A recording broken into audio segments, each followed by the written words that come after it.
atrás do celular, do notebook ou do computador, mas o melhor mesmo, e hoje eu estou podendo constatar, é o presencial. Que você não se acostume com esses cultos online. Isso é uma ferramenta muito importante nessa época, mas que você volte ao bom costume de estar todos os domingos na casa do Senhor, de estarmos juntos.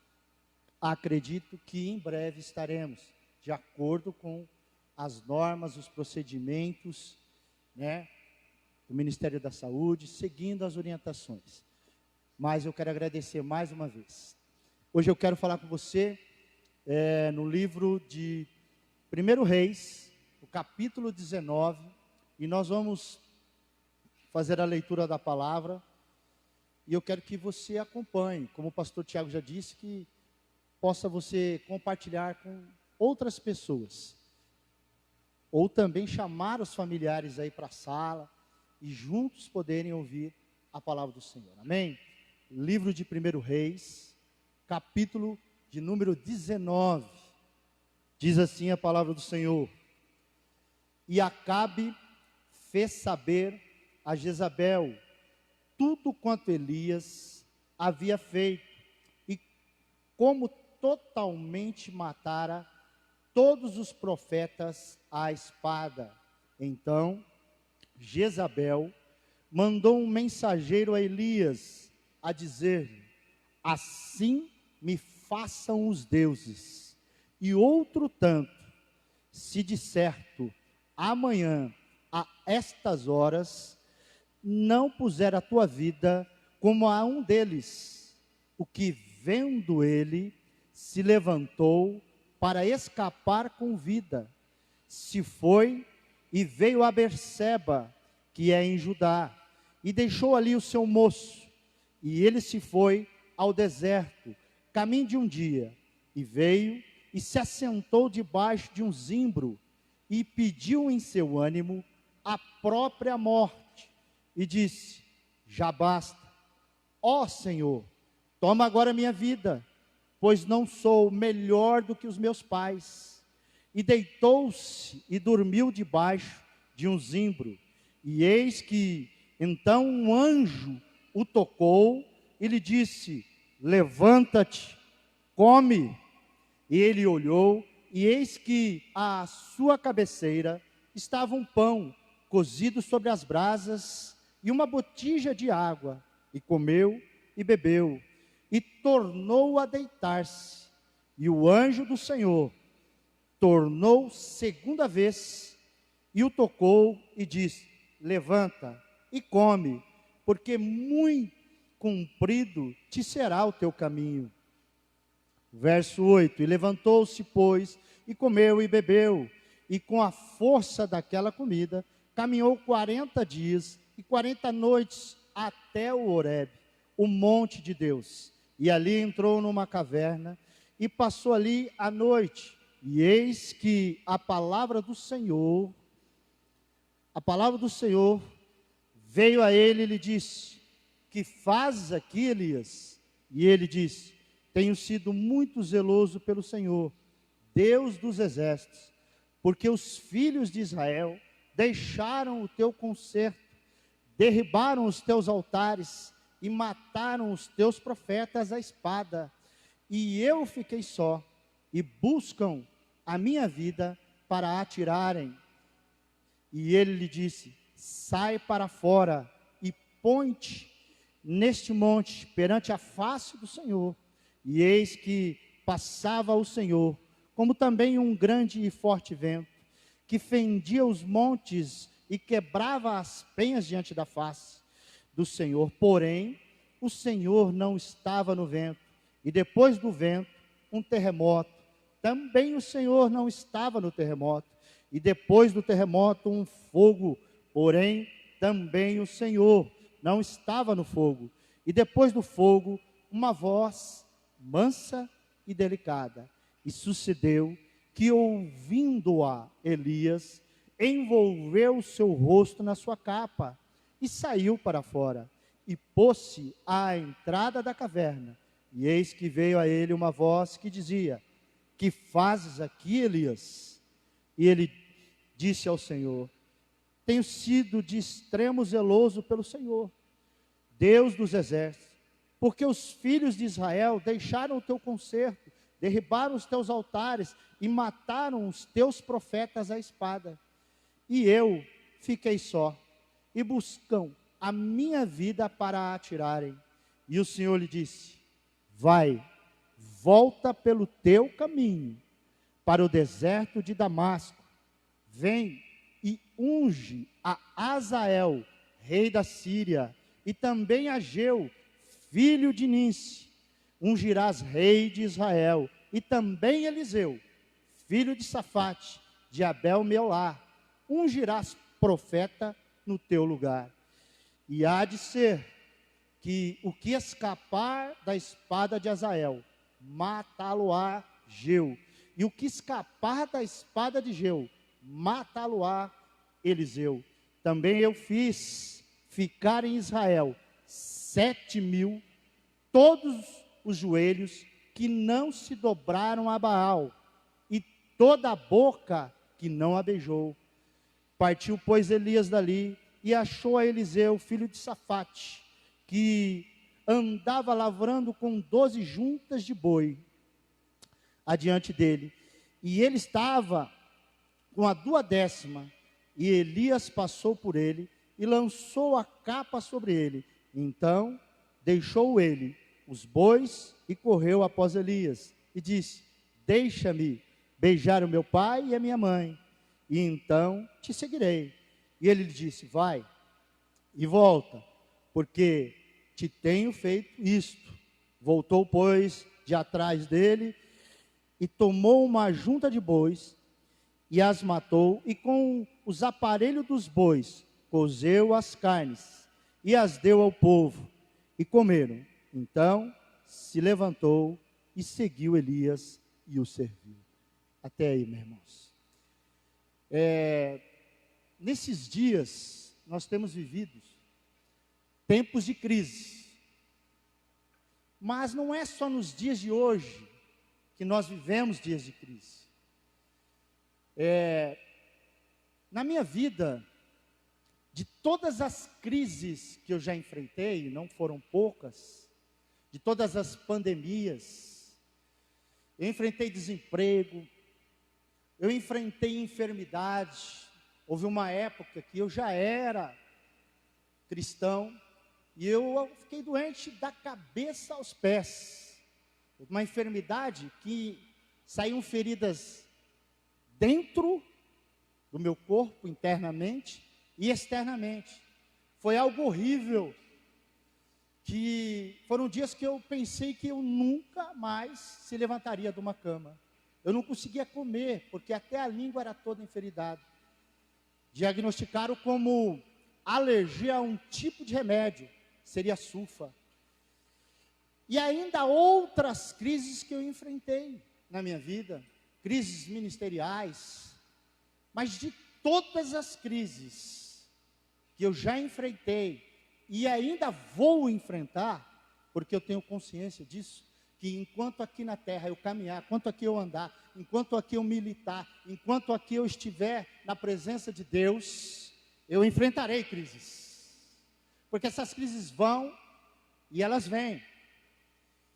A maior de todas elas foi a crise interior, foi a crise da alma, a crise das mazelas da alma, aquilo que eu deixei entrar na minha alma, aquilo que eu nutri, aquilo que de alguma maneira eu não vigiei, de alguma maneira elas entraram e trouxeram para mim uma crise de identidade, uma crise de eu perder o meu referencial, de eu me questionar acerca de que eu sou, acerca do que eu estou fazendo. É a crise do medo, de repente do nada eu ter medo de tudo, medo da vida, medo de enfrentar a vida, medo de tomar decisões, medo de errar, de fracassar, a insatisfação que muitas vezes insistiu na minha vida, e aqui, irmãos, principalmente, ela vem junto com o desânimo, e pessoas insatisfeitas, elas existem em todos os âmbitos, não é só naquelas que estão passando crise. Existem pessoas que hoje moram em condomínios, hoje, onde 14 milhões de brasileiros estão desempregados, recebendo auxílio do governo, pessoas que hoje estão num outro lado, num outro patamar, que não estão tendo problema econômico, mas também vivem insatisfeito, porque a insatisfação, ela traz descontentamento, ela traz para a gente desprazer, a insatisfação, ela cria dentro de nós doenças gravíssimas da alma. A maior delas foi a crise interior, é aquela crise da alma, é aquela crise que Davi diz: bendigo a minha alma, e tudo quanto é em mim, bendiga o seu santo nome. Ele diz: louve a minha alma ao Senhor. Porque Davi dizia isso? Porque Davi estava com uma crise existencial na sua alma. A maior crise que um ser humano pode enfrentar é a crise espiritual, é a crise da alma, é a morte, é as trevas, é a escuridão da sua alma. Maior do que essa pandemia de Covid-19, maior que o desemprego, porque uma pessoa, quando ela perde a esperança, quando ela se enfraquece na sua alma, meu irmão, você não consegue força para absolutamente nada. A maior de todas elas. E você sabe o que eu descobri nessa crise da minha alma? A primeira coisa que eu descubro é que eu não tenho o controle de absolutamente nada. Eu não tinha a resposta quando eu queria ter. É aquele momento que você quer conversar com um líder, você conversa com outro, você entra na internet, como muitas vezes a gente faz, você vê um vídeo, mas não tem resposta. É aquele momento que você descobre que você não tem o controle da sua vida, o controle não está nas suas mãos. É aquele momento em que você percebe que você não tem resposta, e que a sua vida não passa como a erva do campo que nasce de dia, e ao final do dia ela simplesmente murcha e morre. Foi o que eu descobri na minha vida.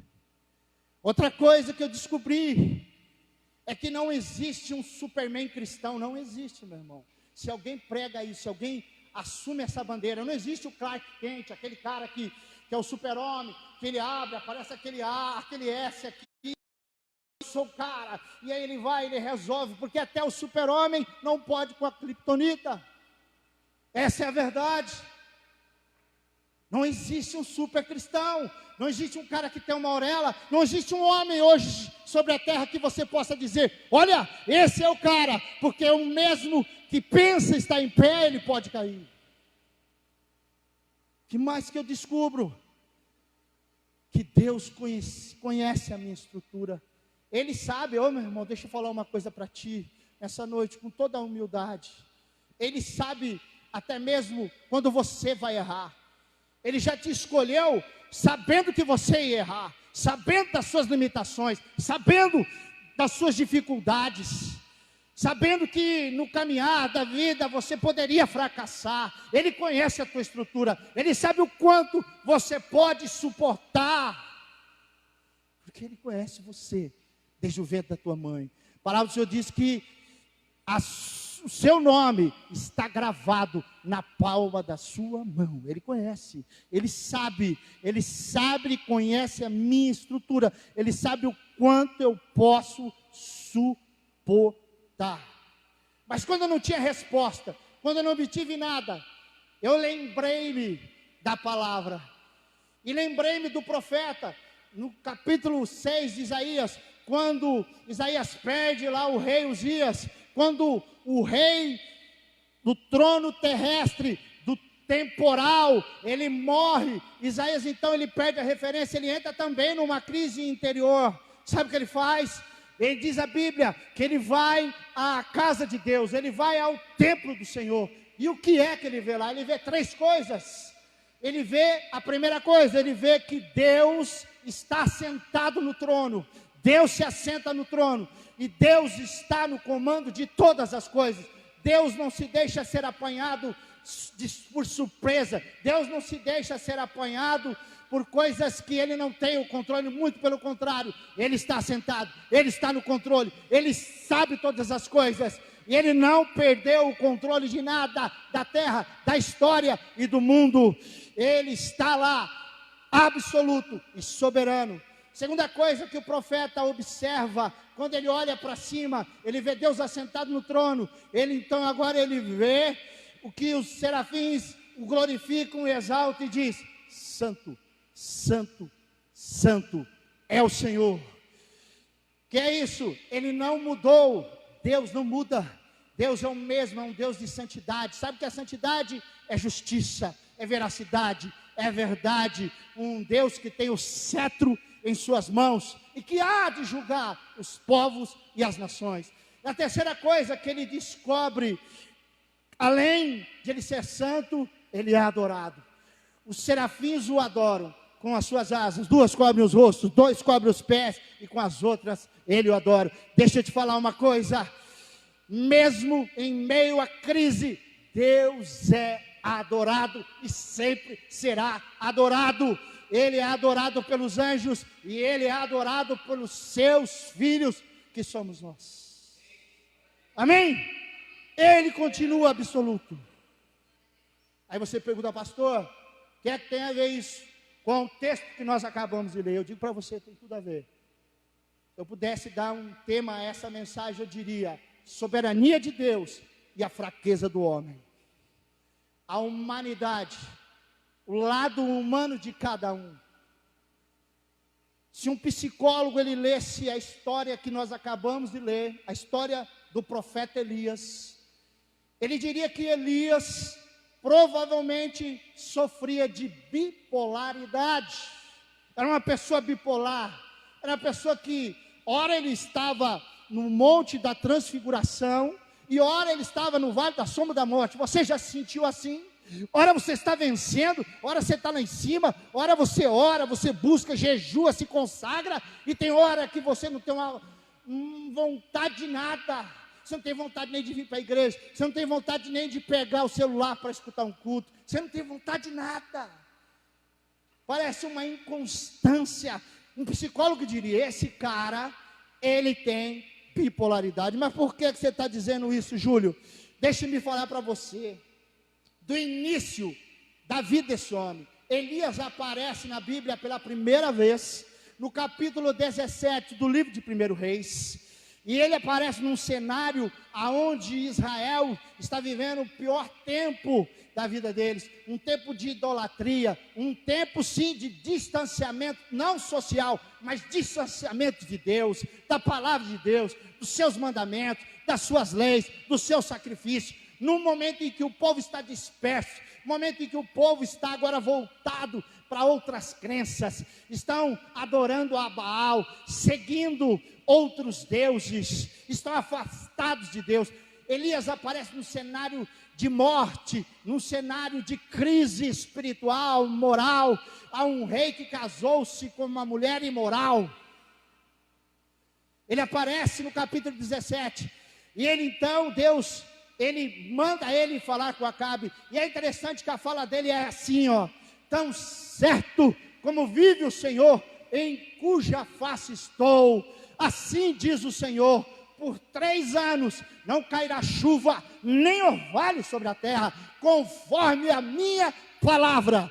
Ele começa o seu chamamento no capítulo 17, porque ele tinha um chamado, mais do que isso, ele tinha convicção de quem o havia chamado, e quem o havia chamado era Deus. E Elias então ele começa o seu ministério.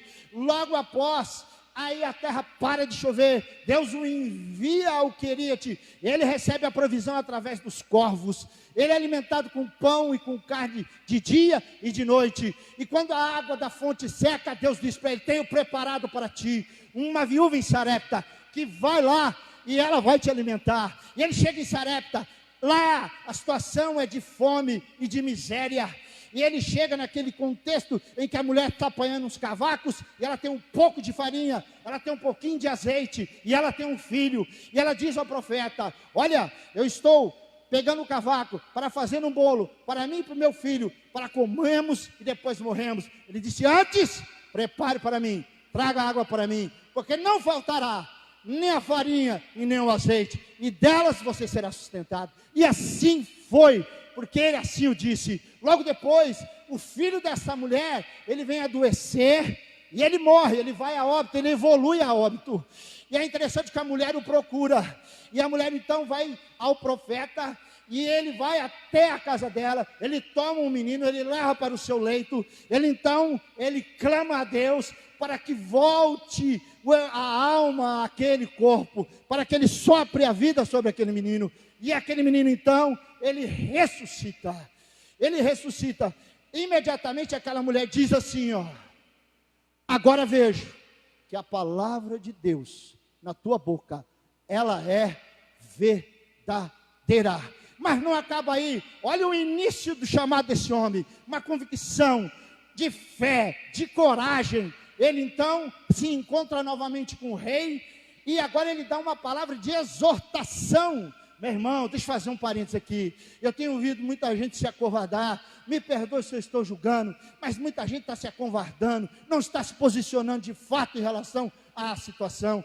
A palavra daquele homem foi uma palavra de exortação, uma palavra de juízo. Ele olha para o rei, que é o que manda, é o que tem autoridade nesse contexto, e ele coloca praticamente o dedo na cara dele, e ele diz, olha, você tem feito a Israel pecar, você tem feito a Israel se desviar, eu convoco que você chame todos os profetas de Baal lá no Monte Carmelo, para que nós possamos ter ali um encontro, e veremos que verdadeiramente, quem é Deus, se Baal é Deus, ou se verdadeiramente Deus. Você sabe a história, ele se reúne, vem fogo do céu, consome o holocausto, e o povo agora grita, só o Senhor é Deus. Eles caem em cima dos profetas, matam a espada, e o povo glorifica a Deus. Mas agora, no capítulo 19, quando o rei fala para a Jezabel, tudo quanto aconteceu,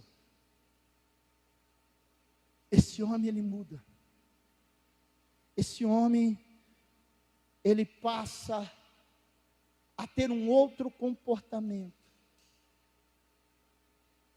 E agora eu quero falar com você sobre sintomas de uma pandemia espiritual. Vou repetir, sintomas de uma pandemia espiritual. E o que pode estar acontecendo com muitas pessoas.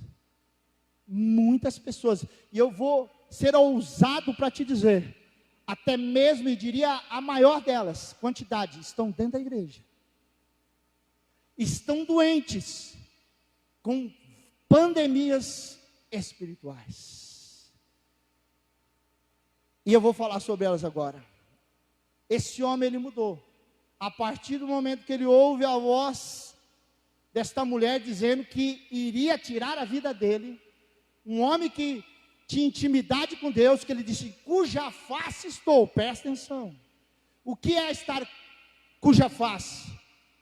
É alguém que tem intimidade, alguém que olha, alguém que se assenta, alguém que conversa, alguém que tem um relacionamento íntimo com Deus, em cuja palavra na boca dele é verdadeira. Ele simplesmente, ele mudou, e ele deixou que uma crise maior do que a externa entrasse no seu interior, no seu coração e na sua mente. Primeira coisa que a gente observa uma pandemia espiritual, o verso de número 3 diz assim: o que vendo ele se levantou para escapar com vida. Primeira coisa, ele teve medo. Ele teve medo da ameaça iminente em que aquela mulher fez para ele. A primeira coisa que o inimigo quer fazer, e a gente tem visto isso, é pôr medo, pânico, dúvida, incerteza no coração das pessoas. E quando você se sente com medo, acuado, ele te paralisa. Você não consegue raciocinar. Você não consegue fazer absolutamente nada. Medo. Segunda coisa que eu identifico nesse texto, ainda no versículo 3, para escapar com vida, se foi e veio a Berseba, que é em Judá, e deixou ali o seu moço. A fuga. Sabe, quando nós passamos por uma situação na nossa alma, num conflito interior, e isso aqui é praticamente uma depressão, é um desânimo. A segunda coisa que a gente identifica, eu quero fugir. Porque a gente entende que sumindo, saindo de cena, desaparecendo, fugindo, é a melhor coisa. E quantas pessoas têm fugido de um enfrentamento da situação, da crise, de um diálogo? Quantas pessoas têm fugido de medo, de vergonha? Elas fogem, elas não enfrentam a situação. É melhor eu pegar minhas malas e ir embora. É melhor eu fugir daqui. É melhor eu sair dessa cidade. É melhor eu desaparecer. Fuga. A pessoa quer fugir. Começa tanto problema que ela acha que a melhor solução é sair fora. Sair fora de um relacionamento conjugal, sair fora de uma empresa, sair fora da igreja, sair fora da vida cristã. É fugir, eu quero sumir, não quero ver, quero sair fora. Terceira coisa, que a gente, ainda no versículo 3, ele fica só. Ele vai e fica só. Ele deixa ali o seu moço. O que é isso? Quando alguém quer ficar só, ele não quer ninguém do seu lado. Ele não quer ninguém. Às vezes você está dentro da sua casa, você quer ficar sozinho, você não quer falar com ninguém. Nem seu melhor amigo, ninguém você quer falar. Ele pega o moço e deixa ali. O que seja. Que é isso? Muitas vezes, a crise nos lva a um estado de solidão. E aí quando você fica só, a sua mente ela acelera. E outros pensamentos começam a tomar conta de você. A solidão, gente, solidão é terrível. A solidão. Ele deixa o moço ali, não quero falar com ninguém. E às vezes você deixa de ir procurar alguém para te dar um conselho, para te ajudar, porque você não quer, eu quero ficar só. Eu não quero falar com ninguém. Eu quero ficar sozinho. Me deixem sozinho. E o isolamento. A outra coisa que nós estamos vendo aqui. Ele deixa o menino, fica só e agora ele vai se isolar. Não basta só ficar sozinho, eu quero me isolar. Ele vai a caminho do deserto. É um isolamento. Ele vai a caminho do deserto, sem companhia nenhuma. Ele caminha para o desconhecido. Ele caminha para um momento de angústia, para um momento de dor, para um momento de tristeza. Sabe? Aquele momento em que nada mais faz sentido. Esse cara, ele vai caminhando.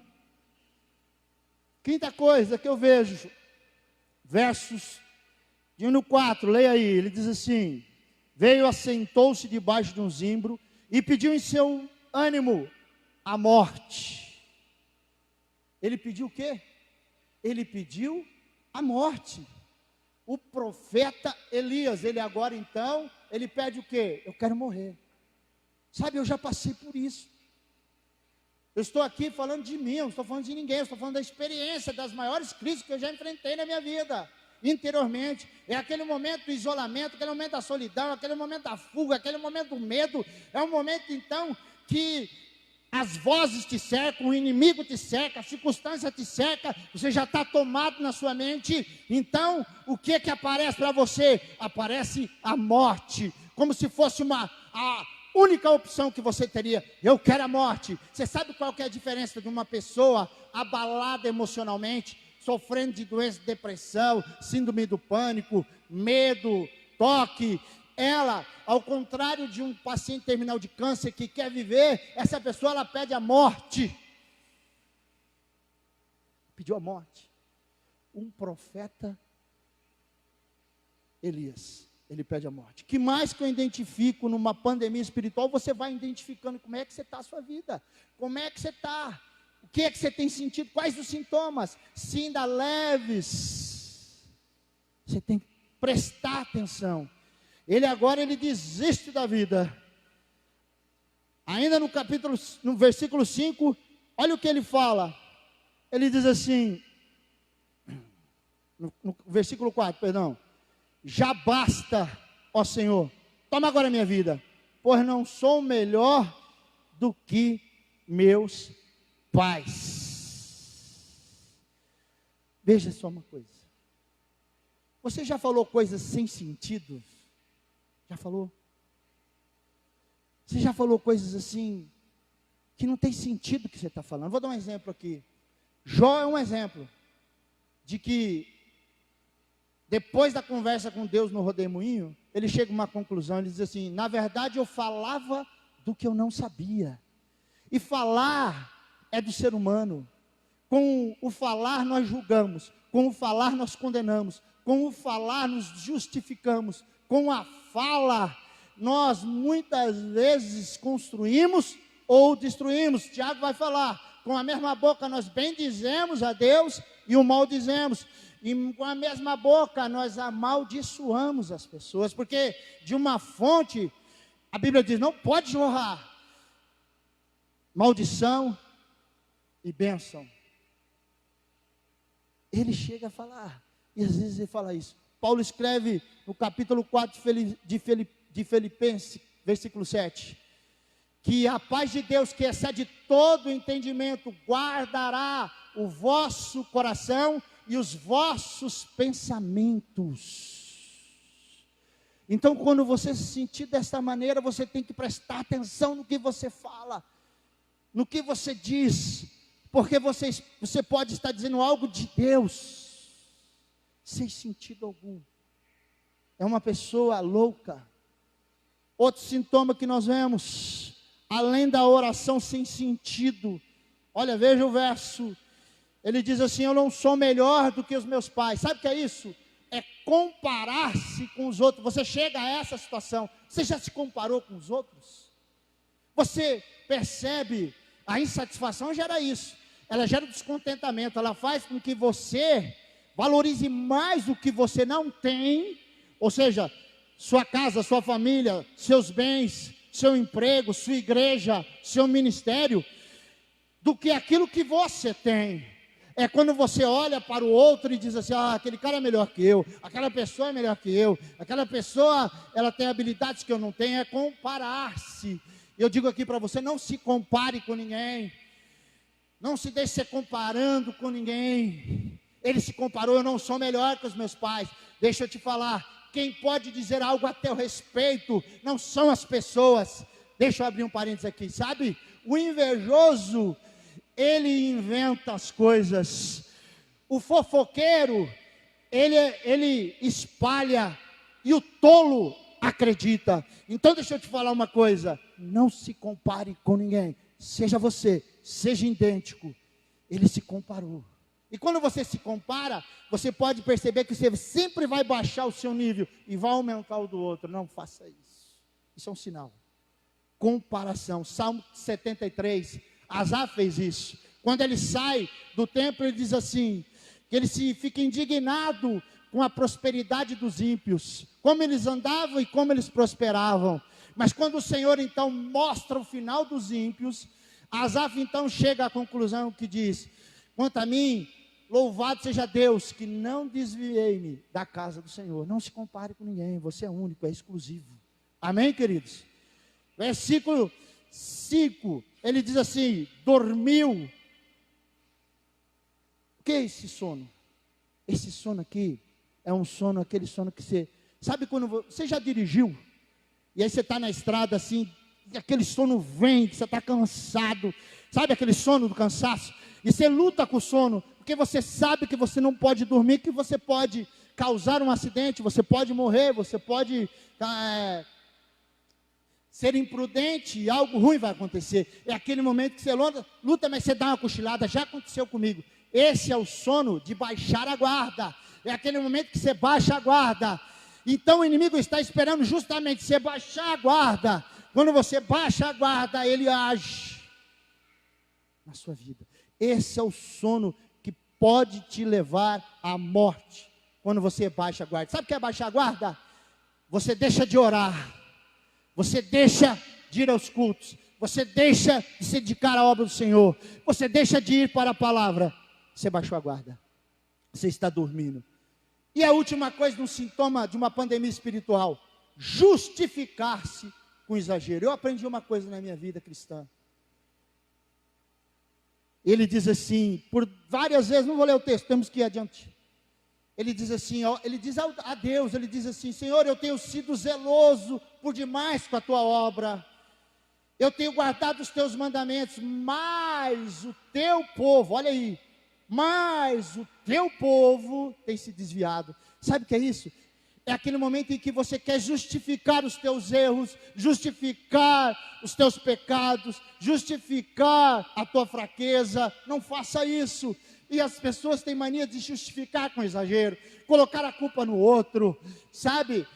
Tudo que está errado, tudo que está dando de ruim, a culpa não é dele, a culpa é do outro, a culpa sempre vai ser de alguém, ele sempre vai ter uma desculpa, ele sempre vai procrastinar para não reconhecer o seu erro. Sabe o que nós temos que fazer?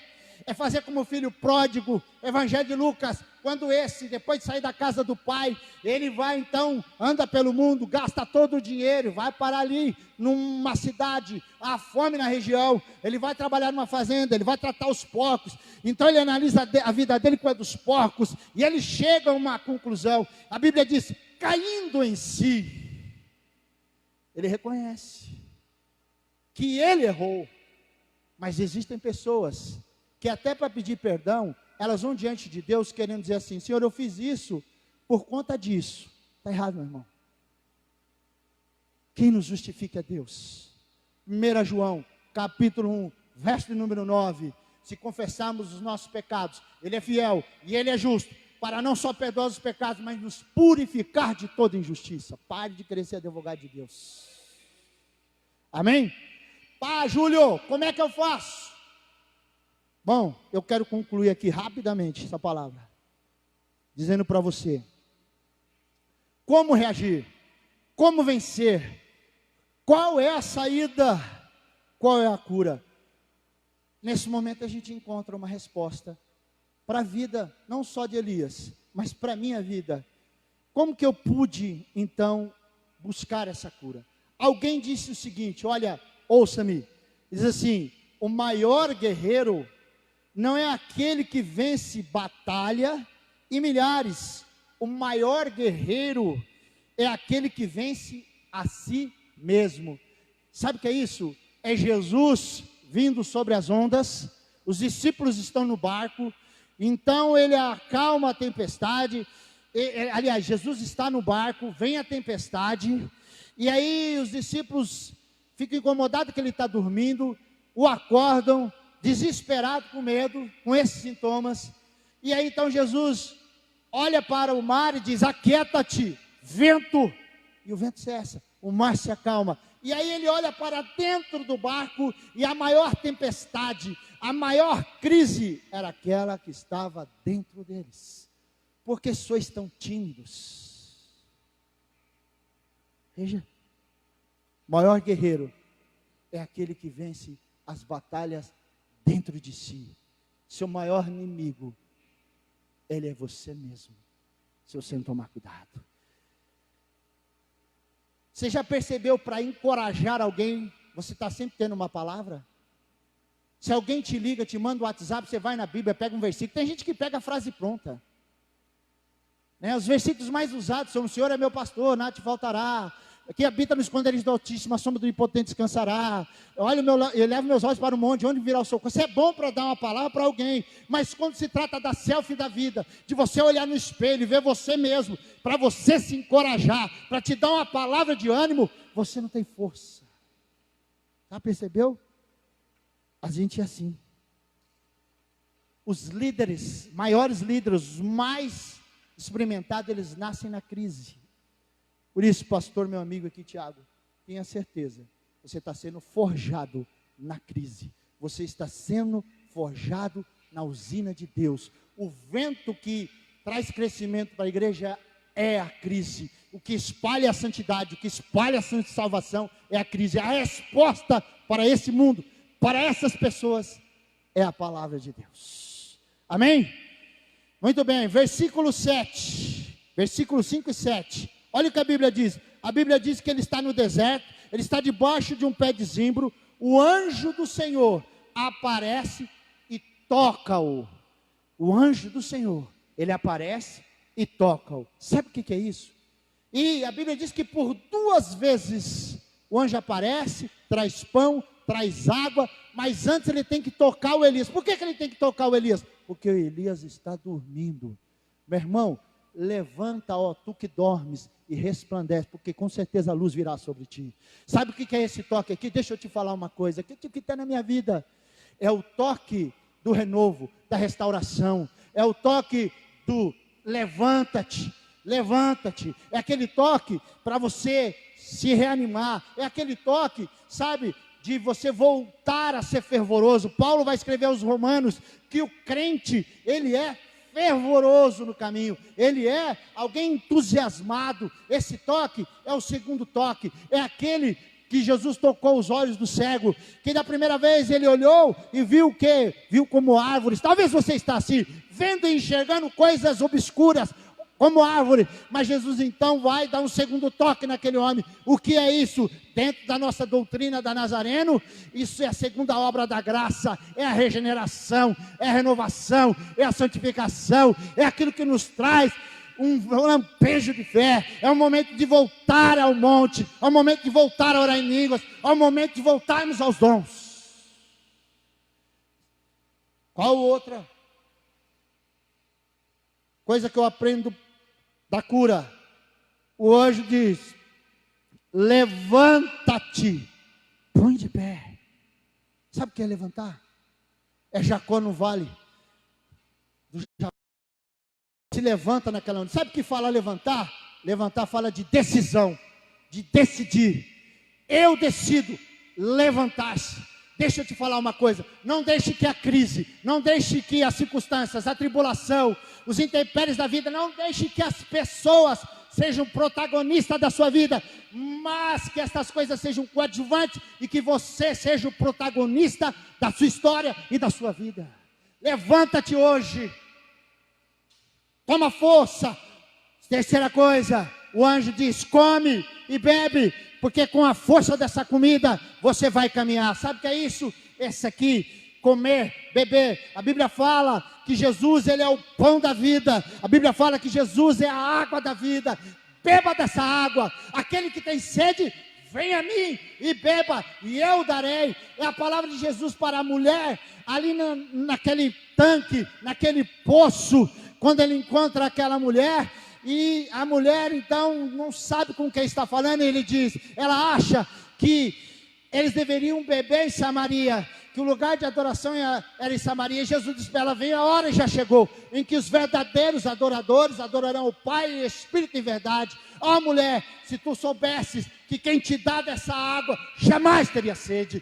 Beba da água de Jesus Cristo, beba dessa água, beba dessa fonte. Que fonte você tem bebido? Que lugar você tem se alimentado? Você tem ido à televisão, tem ido às mídias, às redes sociais, e você tem visto caixões, você tem visto covas abertas, você tem ouvido coisas a respeito de que tudo vai piorar, a economia vai piorar. Deixa eu te falar uma coisa: Deus está no controle, não importa as circunstâncias. Beba dessa água, beba dessa fonte, porque Ele é que sabe sobre nós e sobre a sua igreja. Amém, queridos? Coma e beba dessa água. Amém? Outra coisa, Deus fala para ele lá no final: sai para fora, vem aqui. Então Deus dá uma palavra para ele. Sabe qual que é a resposta? Volta ao caminho. Fala isso pro teu coração aí, ó. Volta ao caminho. Lembra-te das tuas origens. Lembra da tua essência. Lembra, como diz Apocalipse, lembra-te de onde caíste. Lembra. E como eu disse agora atrás, levanta. Deus vai te dar uma direção. O que ele está dizendo? Volta ao caminho, ou seja, volta ao teu chamado, volta à tua convicção, volta à tua fé, porque eu ainda não terminei a obra que tenho com a tua vida, eu ainda tenho coisas a realizar. Jeremias 29:11, a palavra do Senhor nos diz: eu é que sei os pensamentos que tenho a vosso respeito, são pensamentos de paz, para vos dar o fim que desejais. Não é o fim. Volta ao caminho, volta pela estrada, volta ao caminho da cruz, volta à via dolorosa, volta ao Calvário, volta para Deus, termina a obra pela qual Ele te chamou, Ele te arregimentou. Amém? Volta às primeiras obras. E o que o Elias pediu? A morte, não foi? Elias pediu a morte. Ele disse: Senhor, mata-me, porque já não me vale mais viver. Sabe o que a Bíblia fala? Que um dia Eliseu, ele quer a unção dobrada de Elias. E uma das coisas que Deus direcionou ele na volta ao caminho era ungir Eliseu profeta em seu lugar. E ele então, Eliseu o segue. E Eliseu pede uma coisa para Elias e diz, e Elias fala para ele: o que você quer? Eu quero a unção dobrada do Espírito. Ele diz: dura coisa me pediste, mas porém, se me viste ir embora, eu te dou a unção. E eles estão ali, diante do Jordão. Elias cruza o Jordão, e quando ele chega na outra margem do Jordão, Eliseu então está atrás dele. Vem uma carruagem de fogo, Elias salta sobre ela e ele é levado aos céus e arrebatado. Sabe o que a Bíblia diz sobre Elias? Ele não morreu, ele vive até hoje. Ele não viu a morte. Ele pediu a morte e Deus lhe deu vida. Deus lhe deu o poder de vencer a morte. Sabe quem é que venceu a morte? Venceu o pecado, venceu o mundo, venceu a carne? Jesus Cristo. Ele não viu a morte, porque a morte não pôde detê-lo, porque nele não havia dor, não havia pecado, e ele ressuscitou ao terceiro dia. Elias foi transladado ao céu. Talvez você pediu a morte, e Deus está te dando vida. Ele disse: o ladrão vem para matar, roubar e destruir, eu porém vim para que tenham vida, e a tenho em abundância. Amém, querido? Eu quero deixar essa palavra para você nessa noite. E se você tem algum desses sintomas, fique com a cura, o toque de Deus, o renovo, o levantar-se, o comer e beber da palavra de Jesus Cristo. Volta ao caminho, volta ao primeiro amor, volta às primeiras obras, porque Deus jamais estará com a sua mão encolhida para te abençoar. Deus abençoe a sua vida. Tenha uma ótima semana. E eu agora passo aqui para os irmãos que vão estar louvando ao Senhor.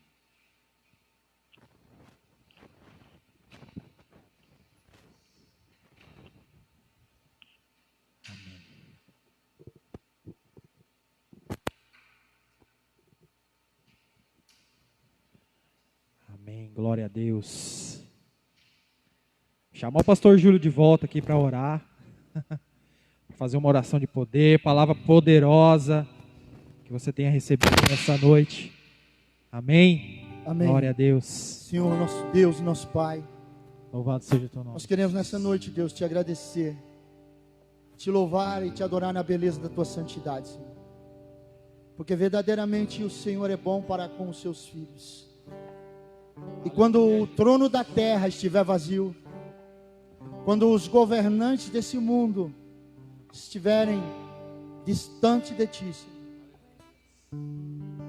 quando nós não tivermos mais para onde nos ampararmos, nós queremos olhar, Senhor, para ti, Senhor.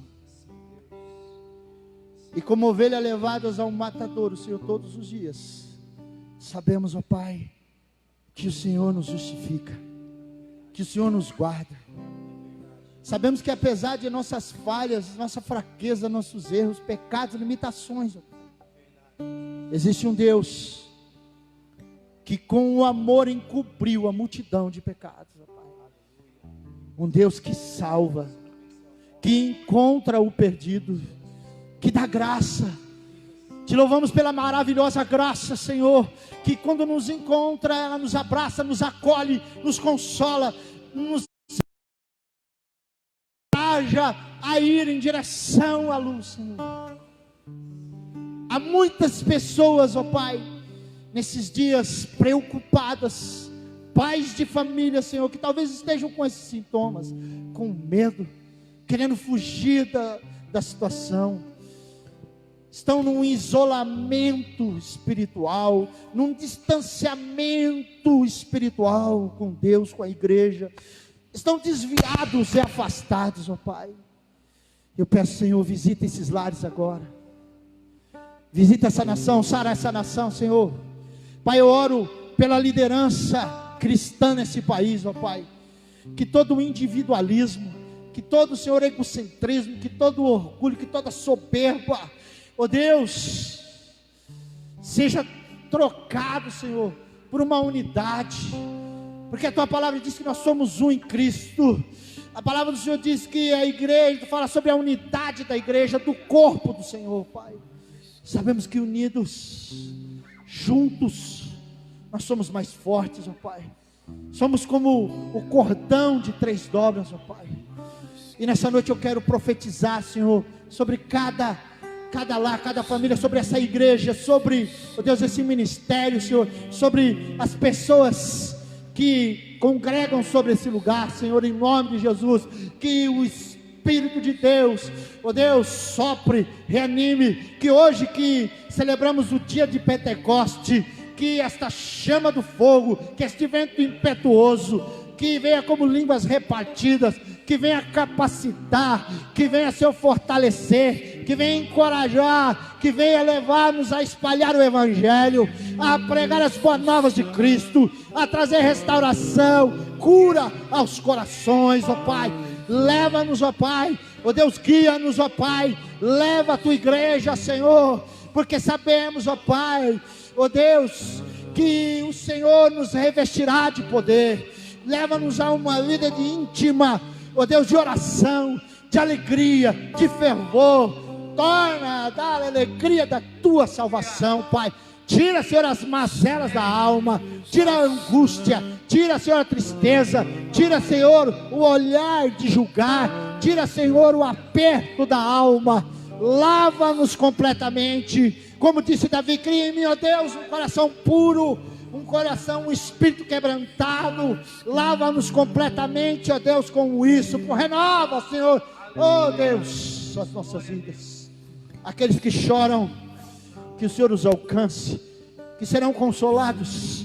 Oramos, ó Pai, por dias melhores, sim. Oramos, ó Pai, ó Deus, para que o teu povo seja visitado com provisão.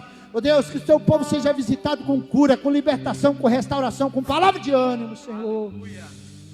Nós abençoamos o teu povo, em nome do Pai, do Filho e do Espírito Santo. Bendito seja aquele que era, que é e que há de vir na sua glória, Rei dos reis, Senhor dos senhores. Deus te abençoe. Aleluia. Em nome de Jesus. Glória a Deus, aleluia. Nesse momento que você que separou aí o pão, o suco de uva, nós vamos estar adorando ao Senhor, em nome de Jesus. Nós estamos nos preparando para a Santa Ceia agora, um momento de você se conectar com Jesus. Aleluia. Que nos lava dos pecados, que nos traz restauração. Nada além do sangue, nada além do sangue de Jesus,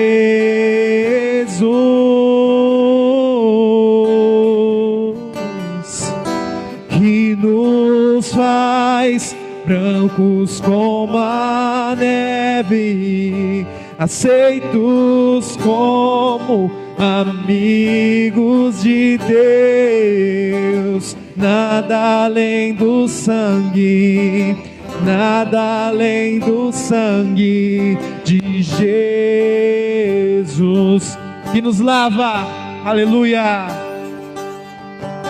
que nos lava dos pecados, que nos traz restauração. Nada além do sangue, nada além do sangue de Jesus,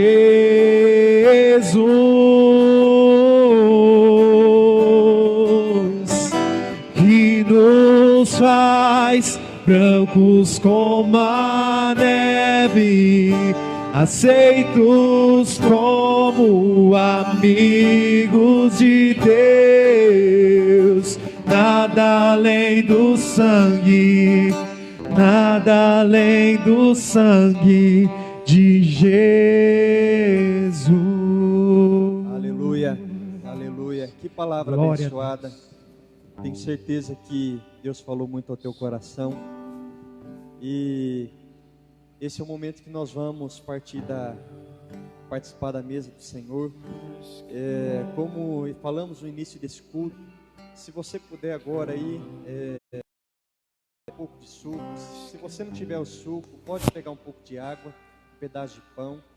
E como família da fé, nós vamos participar da ceia do Senhor. Momento no qual nós relembramos a morte e a ressurreição de Jesus Cristo. Esse é um privilégio nós participarmos da mesa do Senhor. Ela não é da Igreja do Nazareno, ela não é de nenhuma instituição. Como diz, ela é a mesa do Senhor. Então, para participar da mesa do Senhor, basta recebê-lo como único Senhor e Salvador da sua vida. Basta reconhecer o sacrifício de Jesus na cruz do Calvário. A partir de então, você pode fazer parte desse momento tão importante. A palavra do Senhor diz que na noite que o Senhor foi traído, Ele tomou o pão e, tendo dado graça, Ele partiu. E Ele distribuiu ali para os seus discípulos. Jesus, Ele foi humilhado, massacrado naquela cruz por amor a mim e a você, pecador. Nós somos pecadores, nós somos homens e mulheres falhos. Mas, independente da nossa falha, independente do nosso erro, Deus, Ele nos perdoa. E Deus, Ele foi até aquela cruz. Ele enfrentou a humilhação, Ele enfrentou o desprezo, Ele enfrentou a separação do Pai, Ele enfrentou tudo porque Ele te ama, Ele enfrentou tudo porque Ele me ama. Então, nessa noite nós temos a oportunidade, o privilégio de fazermos parte dessa mesa, fazermos parte dessa família, desse corpo. Então tome agora esse pão que está nas suas mãos.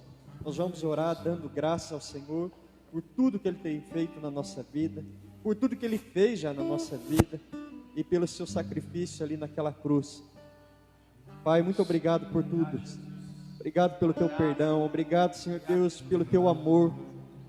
Mesmo falhando, mesmo pecando, mesmo sendo homens e mulheres que muitas vezes agradam ao Senhor, o Senhor nos ama. O Senhor nos ama incondicionalmente, Pai. Tua palavra diz que o Senhor não poupou esforço. O Senhor foi até o fim, até a morte de cruz, porque o Senhor nos amou. Meu Deus, nessa noite nós queremos prestar esse culto de adoração e de louvor ao Senhor por tudo que o Senhor tem feito. Obrigado pelo teu sacrifício, obrigado pela vida, obrigado pelo sustento, obrigado pela nossa família.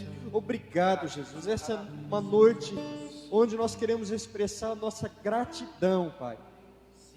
Então nós consagramos o pedaço de pão, nós consagramos o suco, crendo, Pai, que a Tua palavra diz que quando nós comemos e bebemos indignamente, nós podemos trazer morte, nós podemos trazer muitos prejuízos à nossa vida. Mas se nós fizermos isso de maneira reverente, de maneira que agrade ao Senhor, certamente trará o efeito contrário, trará vida e vida em abundância. Aleluia. Trará cura espiritual, cura emocional. Hoje o pastor Júlio acabou de falar aqui, tem muita gente vivendo essa crise, essa enfermidade da alma. Então, meu Deus, que através desse pão, através desse suco, que é um símbolo, que é um momento profético, que é um momento simples, esse momento, Pai, possa trazer cura, possa trazer, Senhor Deus, libertação da alma, do coração, Senhor Deus, desse meu irmão, dessa minha irmã. Muito obrigado, Pai, por tudo que o Senhor tem feito por nós, em nome de Jesus. Amém e amém. Coma do pão e seja grato ao Senhor, em nome de Jesus. Glória a Deus. Aleluia.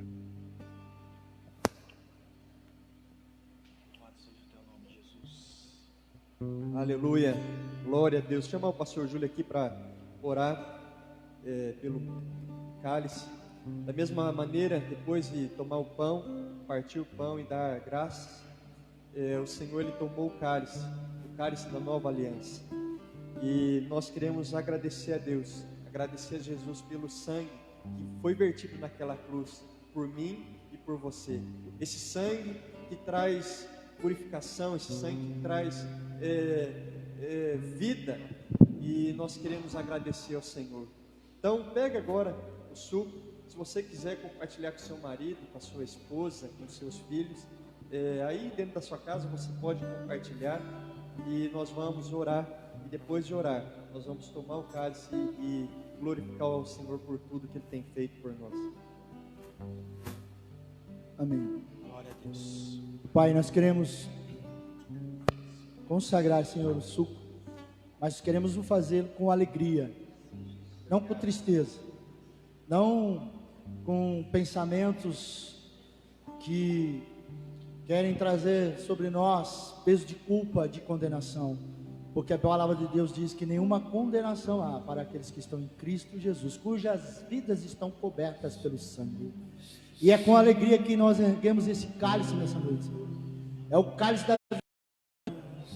É o cálice, ó Deus, o maior presente que um ser humano pode receber, que é a vida eterna, Senhor.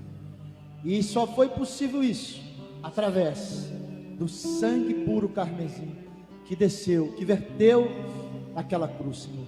Por isso fortalece o teu povo, fortalece a tua igreja, Senhor, que possamos triunfar, Senhor, sempre sobre todas as coisas, porque sabemos que quem fez a aliança é fiel, Ele é justo, Ele é bondoso, e que possamos guardar o bom tesouro até aquele dia em que não mais cearemos aqui na terra, mas estaremos diante do trono branco, diante daquela mesa posta, e possamos ali ouvir a voz: vinde, benditos do Senhor, entrai pelas portas do gozo eterno, Senhor.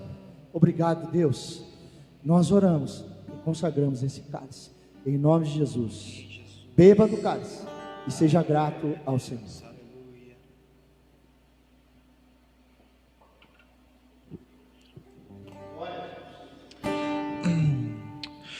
Que nos lava dos pecados, que nos traz restauração. Nada além do sangue, nada além do sangue de Jesus,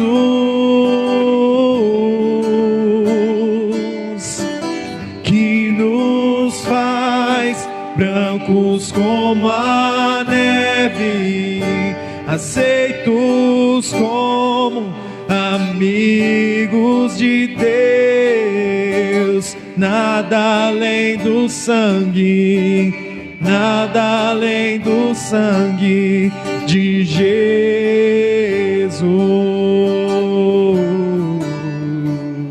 Aleluia. Você pode dar um glória a Deus aí na sua Glória casa? a Deus. Amém? Aleluia. Glória a Deus. Louvado seja o teu nome, Deus Jesus. tem sido bom, Deus tem sido fiel.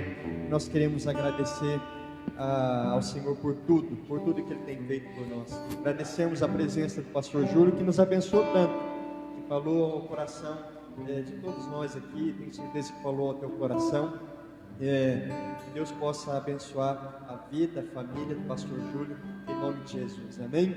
Meu irmão, minha irmã, quero mais uma vez agradecer a todos que durante esse mês de maio colaboraram, ofertaram ao Senhor para que nós pudéssemos manter o aluguel, as despesas aqui, e nós queremos te agradecer.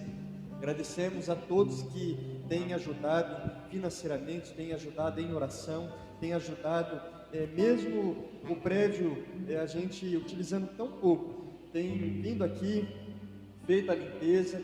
Nós queremos agradecer a Deus por cada pessoa que tem nos ajudado, o pessoal do louvor, a pessoal que nos ajuda em todas as áreas da mídia, Pereira, que Deus possa abençoar a vida de cada um em nome de Jesus, amém? Lembrando que aí na descrição desse vídeo nós temos a conta bancária da igreja. Toda tarde, de segunda a sexta-feira, toda tarde eu estou aqui na igreja. Se você precisar trazer o seu dízimo, trazer a sua oferta, ou se você quiser fazer uma transferência, agora mesmo você pode entrar aí no aplicativo do seu celular, programar a sua transferência para devolver o seu dízimo e oferta. Lembrando que nosso compromisso com imobiliária, nosso compromisso com eletro, com DAI, com internet, etc., não para. As contas chegam e nós precisamos assumi-las e honrá-las em dia. Então nós contamos com a sua ajuda. Quero contar um testemunho de um irmão que no mês de março agora, ele me procurou, bem no início da pandemia, ele me procurou e a gente conversou um dia aqui na igreja, numa tarde, e ele disse o desejo dele de colocar a vida dele financeira, a vida financeira dele em ordem. E a partir de março, sem nenhuma barganha, sem nenhuma troca com Deus, ele colocou a sua vida financeira em ordem. Ele começou a entregar o seu dízimo, começou a entregar a sua oferta. E naquela conversa, ele mencionou que ele tinha um processo de aposentadoria há 2 anos em aberto. Há 2 anos que ele tinha dado entrada no processo de aposentadoria, não conseguia, não tinha resposta, e você sabe que desde março tudo parou, muita coisa, principalmente o judiciário, parou. E mesmo assim, esse homem assumiu o compromisso com Deus ali de devolver o seu dízimo a partir daquele mês, e quando saísse sua aposentadoria, ele daria uma oferta, de uma atitude muito sincera, uma atitude sem troca, sem barganha. A gente pôde sentir na conversa.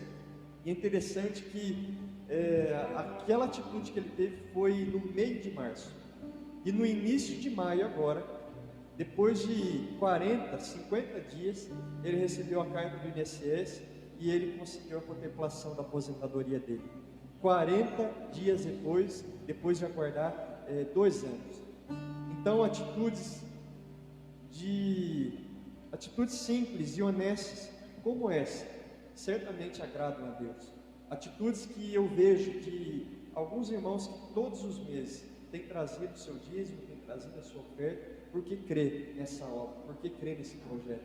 Então, se você que está nos assistindo, faça a oração agora em Deus, com Deus, e fala para Ele do seu desejo de colocar sua vida financeira em ordem, de você